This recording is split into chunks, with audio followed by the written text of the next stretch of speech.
Good morning বন্ধুরা, আশা করছি সবাই ভালো আছেন। চলুন আজকে শেষ পাতের অসাধারণ চাটনি, একদম সহজ রেসিপি। এটা খুব সহজেই বানিয়ে নেব এই টমেটোর চাটনিটা। এখানে আমি রেখেছি তেজপাতা, এখানে রেখেছি দুটো শুকনো লঙ্কা। এই শুকনো লঙ্কা দিয়ে তেজপাতা দিয়ে খুব সহজেই চটপট একটা মজাদার চাটনি দিয়ে খেয়ে দেবো। এটা শেষ পাতে খেতে অসাধারণ লাগে। আর এখানে রেখেছি পাঁপড় ভাজা। যারা পাঁপড় ভাজা দিয়ে চাটনি খেতে পছন্দ করেন অবশ্যই এটা শেয়ার করে কমেন্ট করে আমাকে জানাবেন। এখানে কড়াইটা বসিয়ে দিয়েছি। কড়াইটার মধ্যে আমার অলরেডি পাঁপড় ভেজেও নিয়েছি, তাই অল্প তেল রয়ে গেছে। সেই তেলের মধ্যে আরেকটু তেল ঢেলে দেবো। খানিকটা আরেকটু তেল দিয়ে দিলাম। এই যে তেজপাতা দিয়ে দিলাম। তেজপাতার পরে দুটো শুকনো লঙ্কা দিয়ে দিলাম। আপনারা চাইলে একটাও দিতে পারেন।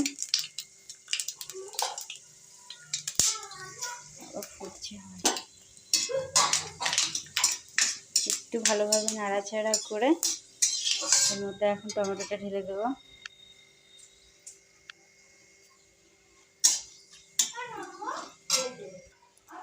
এতে এখন টমেটোটা দিয়ে দেবো।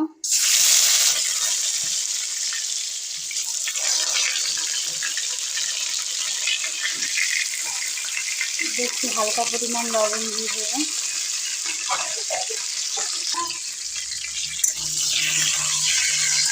ভালোভাবে নাড়াচাড়া করে নেবো।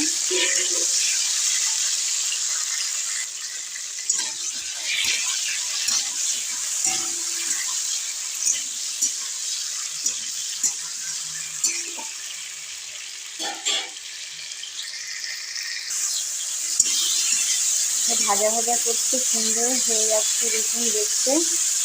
এটা এখন হালকা, যেহেতু ভাজা ভাজা প্রায় হওয়ার দিকে, তাই এখন এটাকে গ্যাসটা একটু কমিয়ে দিয়ে হালকা করে আমি ঢাকা দিয়ে দেবো, যাতে টমেটোগুলো সুন্দর মিলে যায় একদম। এটা এখন আমি ঢাকা দিয়ে দেবো। ঢাকা দিয়ে এখন গ্যাসটাকে একটু কমিয়ে দিলাম। চলুন এখন ঢাকাটা খুলে নিই। দেখুন কি সুন্দর দেখতে লাগছে।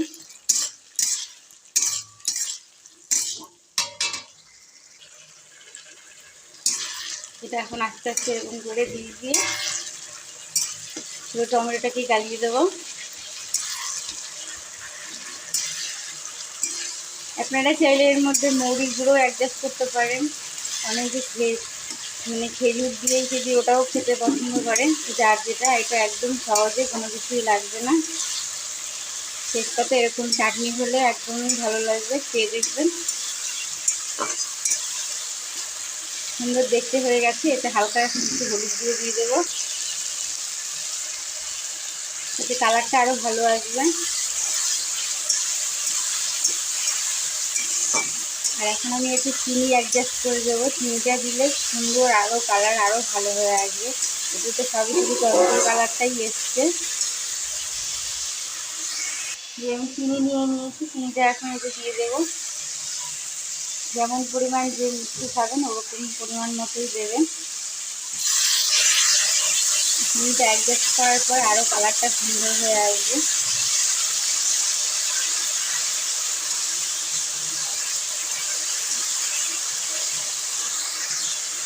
নাড়াচাড়া করতে করতে সুন্দর কালারটা হয়ে এসছে। এখন একটু হালকা পরিমাণে একটু জল দিয়ে দেবো।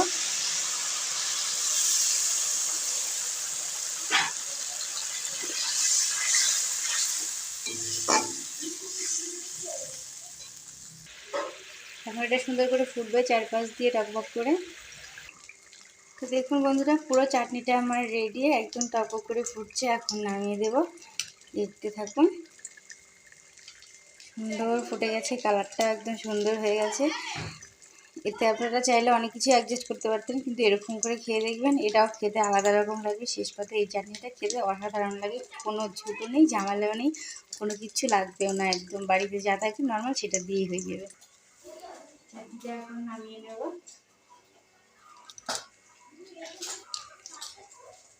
পুরো ঢেলে নিলাম।